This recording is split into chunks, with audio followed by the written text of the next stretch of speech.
Why is it that there's a gun shop on almost every corner?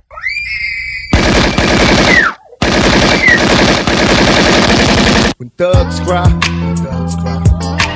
hear busters out there talking about thugs cry.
As a delaying action, all three alternatives included birth control, sterilization, forced if necessary, and the introduction of deadly microbes to control or slow the growth of the Earth's population.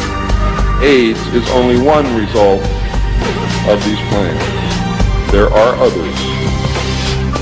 It was decided, since the population must be reduced and controlled, that it would be in the best interest of the human race to rid ourselves of the undesirable elements of our society.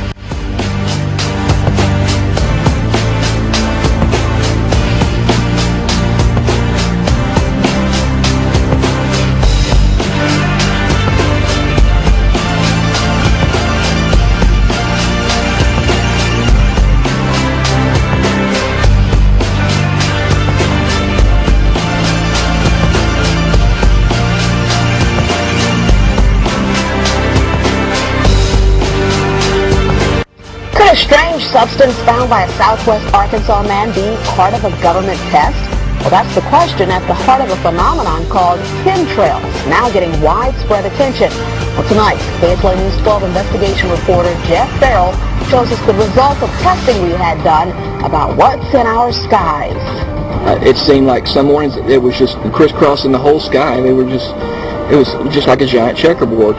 Bill Nichols snapped several photos of the strange clouds from his home in Stamps, Arkansas. They begin as normal contrails from a jet engine, but do not fade away like a normal contrail. Soon after, he saw particles in the air. You know, because we'd see it drop to the ground in a haze. Nichols then noticed the material collecting on the ground. This is water and stuff that I collected in bowls. I had it set out in my backyard on my dad's pickup truck. KSLA News 12 had the sample tested at a lab. The results?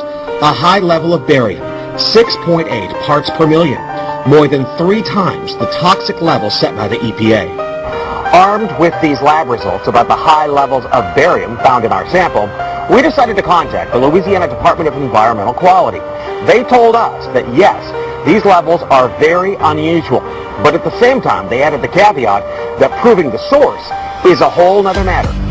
Barium is a hallmark of other chemtrail testing, which even attracted attention from a Los Angeles TV station. There's already no shortage of unclassified weather modification programs by the government.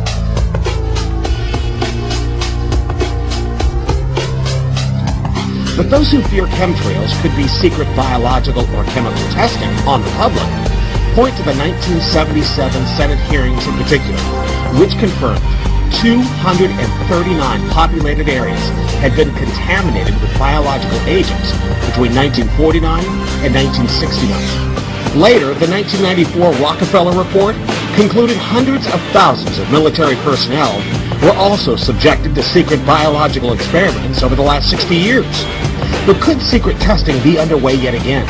I'd rather it be something inert and benign, something that's, not causing any damage, but I'd like to know what it is. KSLA News 12 discovered chemtrails are even mentioned by name in the initial draft of House Bill 2977 back in 2001 under the Space Preservation Act. But the military denies any such program exists. Jeff here, KSLA News 12 reporting. And it turns out until 9 years ago, the government had the right under U.S. law to conduct secret testing on the American public under specific conditions. Only a public outcry repealed part of that law, with some exception. Jeff's report mentioned high levels of barium linked to those alleged chemtrails. We wanted to find out exactly what effects barium has on the body. We spoke with Mark Ryan, the director of the Poison Control Center. Ryan tells KSLA News 12 that short-term exposure can lead to anything from stomach to chest pains. Long-term exposure causes blood pressure problems. Ryan addressed concerns by chemtrail researchers that barium could be meant to wear down a person's immune system. Anything that causes ill effects in the body long-term, chronically, is going to affect your ability because it's constantly working on the body. So from that aspect, yeah, it's a potential. Ryan says he's conducted research on his own about secret government testing on the public, but he's still a bit skeptical about the alleged chemtrails, at least at the moment, because the Poison Control Center has seen no calls about exposure to barium.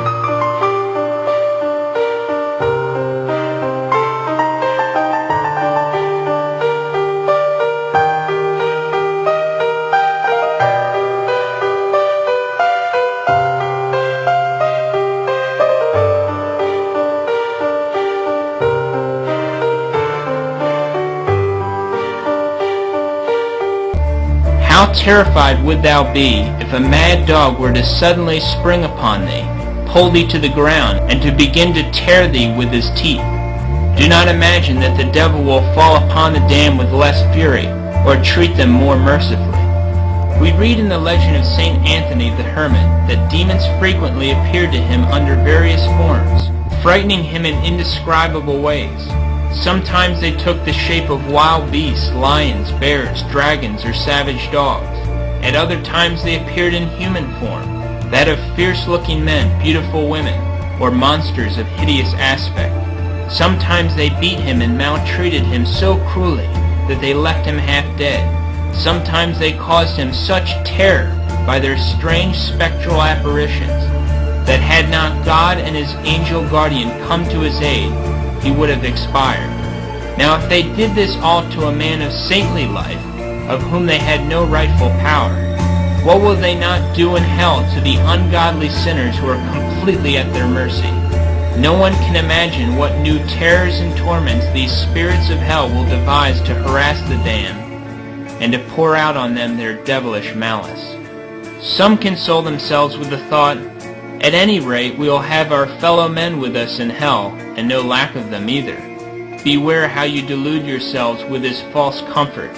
Every lost soul would far rather be alone in hell, were the option given him.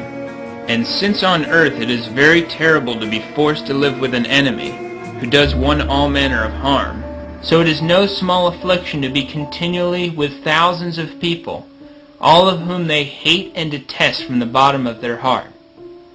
Even thy father and mother, thy wife and children, thy brothers and sisters, thy friends and relatives, would then be thy declared enemies, and instead of showing thee any gratitude, would only seek to injure thee. Then it will be depart, depart, depart, depart.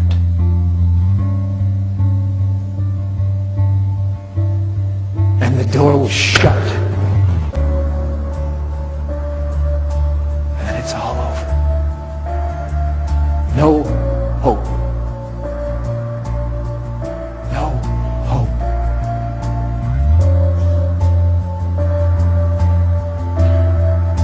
Eternity. Eternity will multiply your sufferings. No matter how great the pain, the thing that will constantly fill your mind is, it's forever. You'll wish to be annihilated. You'll wish to not exist anymore. I can see a few strong angels take each one of them by the arms and grab them and cast them into the lake of fire for all eternity. That one little break is over. That one little reprieve that they had from the flames and torment of hell, it's over. And now they know it's forever because God has just explained to them from the Bible that it's forever. And there they're going to languish forevermore. Look down at your Bible. It says, they were judged every man according to their works. Every wicked work, every ungodly thing that was said out of their mouth. In eternity, there is no hope. The souls in heaven do not need hope because they have God himself. The souls in hell shall have no hope. There shall not be hope